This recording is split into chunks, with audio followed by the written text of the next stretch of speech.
Hello दोस्तों, कैसे हैं आप लोग। दोस्तों, आज का जो टॉपिक है, क्या बिगिनर्स भी शेयर मार्केट से पैसा कमा सकता है। तो डेफिनेटली इसका आंसर यस है। दोस्तों, आज का जो टॉपिक है, हम इसमें काफ़ी लोगों को मतलब एक भ्रम रहता है कि मैं कर सकता हूँ, डाउट रहता है एक मन में।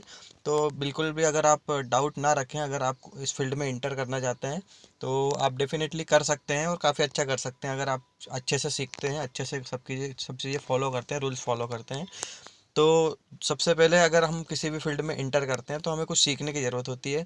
बगैर सीखे हम कुछ भी नहीं कर सकते किसी भी फील्ड में। अगर बगैर बगैर सीखे हम कुछ चीज़ें करते हैं तो ये गेम्बलिंग होती है। और जो 90% जो लोग हैं इंडिया में या कहीं भी कोई जो लोग होते हैं जिनको इसी चीज़ों के बारे में पता नहीं होता है, तो उनको ये गेम्बलिंग ही लगता है। तो ये एक जो इंडियन पेरेंट्स है, 95% लोगों को ये लगता है कि ये गेम्बलिंग है। बाकी ऐसा नहीं है दोस्तों। अगर हम इसमें सिस्टमेटिक तरीके से कुछ चीज़ें सीखते हैं स्टेप बाय स्टेप, तो हम इसमें अच्छा कर सकते हैं और रूल्स को फॉलो करके हम अच्छे पैसे कमा सकते हैं। ठीक है दोस्तों। तो सबसे पहले अगर हम किसी भी फील्ड में इंटर करते हैं तो हमें कुछ चीज़ों को सीखने की ज़रूरत होती है। जैसे कि आप कोई डॉक्टर देख लीजिए, उसको एक डिग्री करनी पड़ती है, तब जाके वो चीज़ों को सीख सकता है। या कोई इंजीनियर हो, उसको भी एक डिग्री करनी पड़ती है, कुछ चीज़ें सीखनी पड़ती है, तभी जाके वो कर सकता है। और इसके अलावा जैसे कोई भी फील्ड हो, कोई वकील हो, कोई कोई भी फील्ड प्रोफेशन हो, हमें उसमें सीखने की ज़रूरत होती है। तो उसी उसी प्रकार से स्टॉक मार्केट भी वैसा ही होता है। हमें उसमें अगर अच्छे से कुछ हमें stock market as a profession choose करना है तो हमें उसमें कुछ चीज़ों को समझने की ज़रूरत होगी। क्या कि स्टॉक मार्केट क्या है, हमें किसमें कैसे पैसे पैसे कमा सकते हैं, और इसमें कैसे मनी फ्लो होती है, कैसे बाय सेल, सारी सिस्टम को हमें समझने की ज़रूरत होगी। उसके बाद में हम इसमें इंटर कर सकते हैं। अगर आप एज ए नए हैं, एज ए बिगिनर, आपको डायरेक्ट डीमेट अकाउंट खुलवा के और डायरेक्ट जंप नहीं करना चाहिए ट्रेड में, या मतलब बाय सेल सीधा करना नहीं चाहिए। आपको पहले चीज़ों को समझना चाहिए, उसके बाद में आप आराम से इसमें पैसे कमा सकते हैं। तो दोस्तों, ये इसमें अगर आपको पैसे कमाने हैं तो आपको सबसे पहले स्टेप बाय स्टेप कुछ चीज़ें लर्न करनी पड़ेगी। उसके बाद में आप इसमें पैसे कमा सकते हैं। तो उस उसमें क्या होता है कि अगर हम कोई भी काम कर रहे हैं तो हमें प्लानिंग की ज़रूरत होती है। तो आप अगर प्लानिंग कर रहे हैं तो आप अच्छे से काम एग्जीक्यूट, कोई भी वर्क एग्जीक्यूट कर सकते हैं। अगर आप बगैर प्लानिंग के कोई काम कर रहे हैं तो आप चीज़ों को सिस्टमेटिक तरीके से हैंडल नहीं कर पाएंगे, जो कि फेलियर में बदल जाएगी। तो इसीलिए हमें एक सिस्टमेटिक तरीके से मतलब चीज़ों को ट्राई करना चाहिए। तो लर्निंग मतलब अगर हमें कुछ करना है तो हमें सबसे पहले प्लान करना पड़ेगा। मेरे लिए सबसे पहले इंपॉर्टेंट क्या चीज़ है, मुझे सबसे पहले क्या सीखना है। तो आपको जैसे स्टॉक मार्केट में इंटर करना है तो एज ए बिगिनर आपको सबसे पहले तो एक बेसिक नॉलेज लेने की ज़रूरत है। तो आपको बेसिक नॉलेज कहाँ से मिल सकता है? गूगल से, यूट्यूब से, जहाँ जहीं से भी मिले आपको बेसिक नॉलेज लेना चाहिए। उसके बाद में आप धीरे धीरे अगर चीज़ों को सीख गए हैं तो आपको एक सिस्टम बनाना चाहिए। उसमें प्रोसेस जो होती है उसको फॉलो करना चाहिए। और अगर कुछ मिस्टेक्स लगती है तो उसको सही सही करना चाहिए, रेक्टिफाई करना चाहिए। उसके बाद में आप इसमें अ, आगे अपना काम कर सकते हैं। तो उसमें मिस्टेक्स को हम अगर दोहराते नहीं है तो ये काफ़ी अच्छी बात होगी। और अगर किसी भी ट्रेडिंग ट्रेडिंग प्लान या कुछ भी हम कर रहे हैं तो हम उसमें हमें प्लान, बगैर प्लान के हमें कुछ भी नहीं करना है। तो इसमें इसमें दोस्तों क्या होता है कि ट्रेडिंग क्या है कि फोर फोर पार्ट में डिवाइड होता है। मतलब एक एक बोल सकते हैं कि हम जो ट्रेडिंग होती है, ये देखिए, इसको हम फोर सेगमेंट में डिवाइड कर सकते हैं। तो फर्स्ट फर्स्ट जो सेगमेंट रहेगा वो रहेगा, फर्स्ट जो रहेगा वो रहेगा साइकोलॉजी, सॉरी, टेक्निकल एनालिसिस। जो टेक्निकल एनालिसिस रहेगी उसमें हम टेक्निकल चीज़ों के बारे में, जैसे प्राइस एक्शन के बारे में, या कैंडल स्टिक के बारे में, या प्राइस मतलब हमें कैसा मोमेंटम दिखा रहा है, तो उसी के हिसाब से हम मतलब हम इसमें ट्रेड एग्जीक्यूट कर सकते हैं, मतलब बाय और सेल कर सकते हैं। तो टेक्निकल एनालिसिस काफ़ी इंपॉर्टेंट पार्ट है ट्रेडिंग का, और ये काफ़ी मतलब हेल्प करेगा अगर आपका बाकी के जो सेगमेंट है ट्रेडिंग के, वो अगर सही है। तो टेक्निकल एनालिसिस काफ़ी इंपॉर्टेंट पार्ट है। बट ये मैं कहूँगा कि 10% है पूरे ट्रेडिंग का। अगर आपको टेक्निकल एनालिसिस आती है तो इसका मतलब आप 10% स्टॉक मार्केट का सीख गए हो, आप उसमें ट्रेड कर सकते हो। बाकी 90% और भी चीज़ें बची है जो आपको सीखने की ज़रूरत है। तो टेक्निकल एनालिसिस आपको केवल एक सिग्नल देगा कि आपको बाय करना है, सेल करना है। बाकी कब बाय करना है, कब सेल करना है, ये सब चीज़ें आपको मतलब धीरे धीरे समय के साथ में, अनुभव के साथ में आपको आएगी। और सेकंड जो इसमें है वो है रिस्क मैनेजमेंट। आपको रिस्क मैनेजमेंट जो रहेगा ये काफ़ी काफ़ी इम्पोर्टेंट पार्ट है। इसमें आपको मतलब पता, आपको ट्रेडिंग क्या है कि अगर हम जो जो बोलते हैं ना कि गेम्बलिंग है, तो ट्रेडिंग गेम्बलिंग कब हो जाती है, जब हमारा रिस्क मैनेजमेंट ठीक नहीं होता है। अगर हमारा रिस्क मैनेजमेंट ठीक है तो हम एक सिस्टमेटिक तरीके से हम, फॉर एग्जांपल अगर हमारे पास 100 रुपये हैं, तो हमको पता है कि हम 100 रुपये में से मैक्सिमम हम एक सिस्टम बनाना पड़ेगा, एक रूल बनाना पड़ेगा कि हम मैक्सिमम 2 रुपये हम इसमें लॉस कर सकते हैं। अगर हम 2 रुपये से ज़्यादा लॉस कर रहे हैं, इसका मतलब कि हम हमारा रिस्क मैनेजमेंट ख़राब कर रहे हैं। तो आप फॉर एग्जांपल अगर आप 100 रुपये में कोई चीज़ लेते हैं और आप चाहते हैं कि मैं इसमें मैक्सिमम 1 रुपया प्रॉफिट करना चाहता हूँ। 100 रुपये से, 100 रुपये से का मैं 102, सॉरी, मैं 100 रुपये का 102 रुपये करना चाहता हूँ।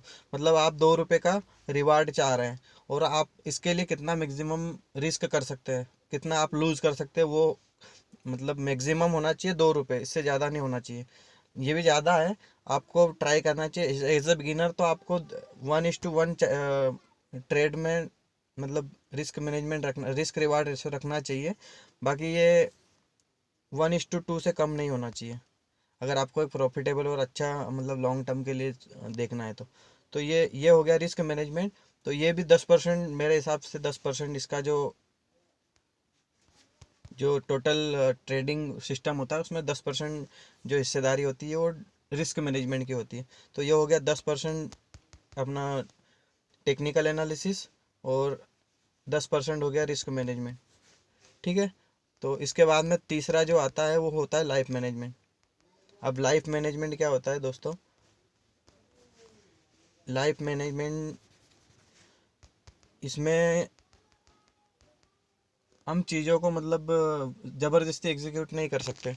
अगर हम ट्रेडिंग करना चाहते हैं और अगर हमारे घर में कोई कार्यक्रम है या कोई फंक्शन है, या हमें कुछ और दूसरा इंपॉर्टेंट काम है और उसको छोड़ के हम उसके बीच में हम ट्रेडिंग कर रहे हैं, तो ये लाइफ मैनेजमेंट इसमें गड़बड़ हो रहा है।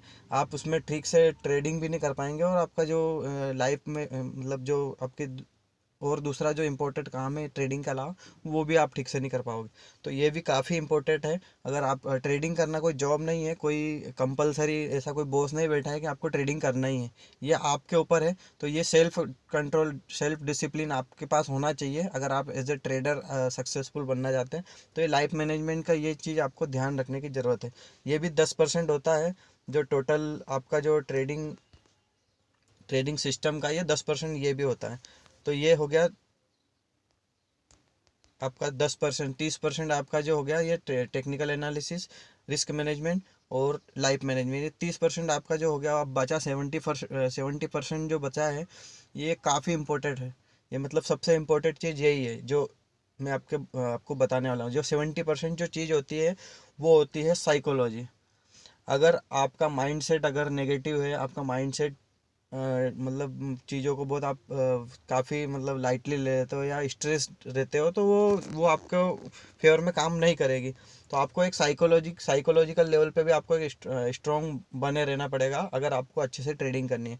आपकी साइकोलॉजी ठीक होना चाहिए, आप में फियर नहीं होना चाहिए, आप में ग्रीड नहीं होना चाहिए, आपको मतलब डर नहीं लगना चाहिए, आपको लालच भी नहीं होनी चाहिए। आप इमोशनली इन्वॉल्व नहीं हो सकते ट्रेडिंग में। अगर आप इमोशनली इन्वॉल्व हो गए, इसका मतलब ये है कि आप चीज़ों को मतलब आपको लॉस होने लगा तो आप दुखी हो गए, और आपने और वापस बड़ा ट्रेड ले लिया, आपने लेवरेज लेके और बड़ा नुकसान कर लिया। तो ये इसमें इमोशनल जो पार्ट हो गया, ये काफ़ी इम्पोर्टेंट है। तो काफ़ी लोग इसके बारे में बात करते हैं, और काफ़ी ये डिफ़िकल्ट होता है as a person, as a trader. तो ये सबसे इम्पोर्टेंट और सबसे मोस्ट डिफ़िकल्ट पार्ट है ट्रेडिंग का, साइकोलॉजी मैनेजमेंट। साइकोलॉजी अगर आप ठीक मतलब मैनेज कर सकते हैं, आप अगर एक सिस्टम के तहत काम कर सकते हैं, आपका स्टॉप लॉस आप मतलब आपको मान लीजिए 1 रुपये का स्टॉप लॉस लेना था और आपने 1 रुपये का ले लिया, तो मतलब आप एक आप अपने साइकोलॉजी के हिसाब से, अपने सिस्टम के हिसाब से काम कर रहे हैं।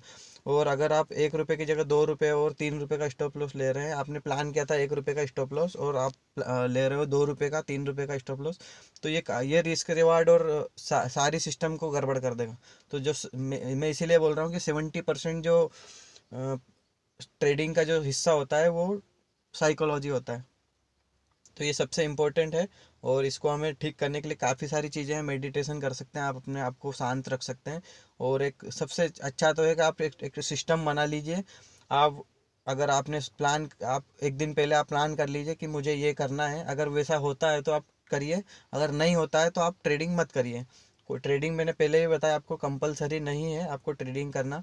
आप अगर मतलब आप अच्छा फील नहीं कर रहे हो, आपको नींद आ रही है, तो आप मतलब उसमें ठीक से एग्जीक्यूट नहीं कर पाएंगे। आप चीज़ों को अपने इमोशनली इन्वॉल्व हो जाएंगे और वो चीज़ें सारी फेलियर की तरफ जाएगी। तो ये ऐसा नहीं करें। और अब अगर आपको सक्सेसफुल ट्रेडर बनना है एज ए न्यू कमर, आपको चीज़ों को धीरे धीरे सीखने की ज़रूरत है। और सबसे पहला जो मैं इसमें लाने वाला हूँ कैंडल स्टिक पैटर्न के बारे में अगला वीडियो, तो उसको आप ज़रूर देखिए।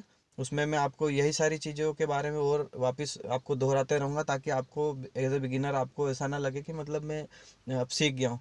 और दोस्तों, एक सबसे इम्पोर्टेंट बात मैं बता दूँ लास्ट में, कि अगर आप ट्रेडिंग करना आप ट्रेडिंग ट्रेडर बनना चाहते हैं, तो सबसे सबसे इम्पोर्टेंट चीज़ ये है कि आप ऐसा कभी भी मत फील कीजिए कि मैं अब सारी चीज़ें सीख गया, अब मैं ट्रेडिंग कर सकता हूँ अच्छे से। दोस्तों, मैंने काफ़ी सारे ट्रेडर्स को देखा है, और 4-5 साल, 6 साल, 10 साल वाले जो एक्सपीरियंस वाले ट्रेडर होते हैं, वो भी यही कहते हैं कि मैं, मतलब एक डर होना चाहिए मन में कि आप मतलब ट्रेडिंग करेंगे तो ये सिस्टम आपको फॉलो करना पड़ेगा। अगर ये सिस्टम आपने फॉलो नहीं किया तो आपको लॉस हो सकता है। ऐसा नहीं है कि आपको 10 साल का या 5 साल का अनुभव हो गया, मतलब आप बस आप पैसा ही मतलब आप केवल प्रॉफिट ही कमाएंगे।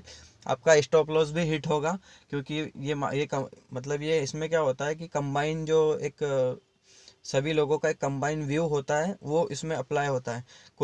किसी का व्यू होता है कि ये मार्केट ऊपर जाएगा, वो बाय करता है। किसी का व्यू होता है, वहीं सेम सेम पॉइंट पे अगर कोई पर्सन सेल कर रहा है, तो उसका व्यू होता है कि मैंने पहले खरीदा था, मार्केट यहाँ से ऊपर नहीं जाएगा, यहीं रहेगा, तो मैं अब सेल कर देता हूँ। तो सभी के पॉइंट ऑफ व्यू अलग अलग होते हैं। तो ये कंबाइन जो लोगों का, पीपल का वो होता है।